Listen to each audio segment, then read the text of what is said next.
બનાસકાંઠા જિલ્લાના કાંકરેજ તાલુકાના નવા ભાભર ગામમાં એક દુઃખદ ઘટના બની। સંતોકબા નામની યુવતીએ આત્મહત્યા કરી હોવાનો પરિવારજનોનો આક્ષેપ। સંતોકબાના પરિવારજનોના જણાવ્યા અનુસાર 2 વર્ષ પહેલા તેમના લગ્ન રાઠોડ સચિન સાથે થયા હતા અને લગ્ન જીવન દરમિયાન સાસરિયા પક્ષ દ્વારા શારીરિક અને માનસિક ત્રાસ આપવામાં આવતો હતો। પરિવારજનોનો આક્ષેપ છે કે સાસરિયા પક્ષ દ્વારા દહેજની સતત માંગણી અને ત્રાસને કારણે સંતોકબાએ આ પગલું ભર્યું।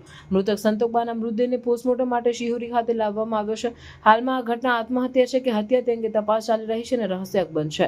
આ ઘટના સમાજમાં દહેજ પ્રથાના ક્રૂર પ્રભાવ અને મહિલાઓ પર થતા ત્રાસની ગંભીરતા તરફ ધ્યાન દોરે છે। દહેજ પ્રથા અને તેના કારણે થતા અત્યાચારને રોકવા માટે કડક કાનૂની કાર્યવાહી અને સમાજમાં જાગૃતિ લાવવાની જરૂર છે। મહિલાઓની સુરક્ષા અને સન્માન માટે સમાજના દરેક સ્તરે પ્રયાસો કરવાની આવશ્યકતા છે। આવી ઘટનાઓને રોકવા માટે શિક્ષણ, જાગૃતિ અને કાનૂની કાર્યવાહીનો સંયુક્ત પ્રયાસ જરૂરી છે। સંતોકબા સચિનસિંહ રાઠોડ, જેમનું સસરું ભાભર થતું હતું અને પિયર ઉમરીમાં છે, એમનો અત્યારે સવારે 10 વાગે CHC શિહોરી ખાતે મૃતદેહ લાવેલ હતો।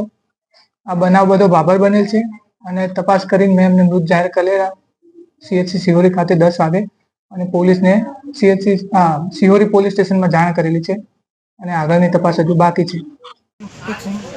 ઉમરી મારા ભાઈની દીકરી નામે વનરાજસિંહ ભગતસિંહને સગી દીકરી મોટીબા, જેનું નામ હતું સંતોકબા, જે 2 વર્ષ પહેલાં ભાભર નવા મુકામે લગ્ન કરેલ હતા, પરંતુ એના પતિનો વારંવાર ત્રાસ હોવાથી વારંવાર રિસાઈને અમારા ઘેર પાછી આવતી હતી।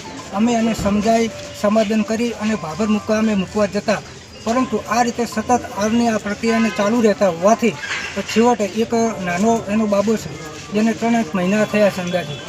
હમણાં અઠવાડિયા પહેલાં જ અહીં જ હતી, પરંતુ એને સમાધાન કરી અને એની સાસુએ એમને લેવા આવી એને તેડાઈ અને તેવા મૂકેલી, પરંતુ અચાનક આવી ઘટના બનવાથી ગઈ રાત્રે જ એને કોઈ આકસ્મિક કારણસર જે ગળામાં ફોસીના જેવા જે નિશાનો થયેલા છે, પરંતુ શેના કારણે આ બન્યું છે એ અમને પૂરેપૂરી શંકા છે અને એના કારણે અમે સવારે ભાભર ગયા, પરંતુ એના જે સાસરી પક્ષના હતા એ લોકોએ અમને કોઈ જાણ કે ફોન બોન કર્યો નહીં, છતાં અમારા જે સગા સંબંધી હતા એમણે અમને જાણ કરી અને ભાભર મુકામે અમે ગયા ત્યારે એની લાશ જે હતી એ વોશરૂમમાં સુવારેલી પડી હતી, જે અમે બોટ ડેડી લઈ અને શિહોરી PHC ખાતે PM કરવા માટે લાયેલ છે।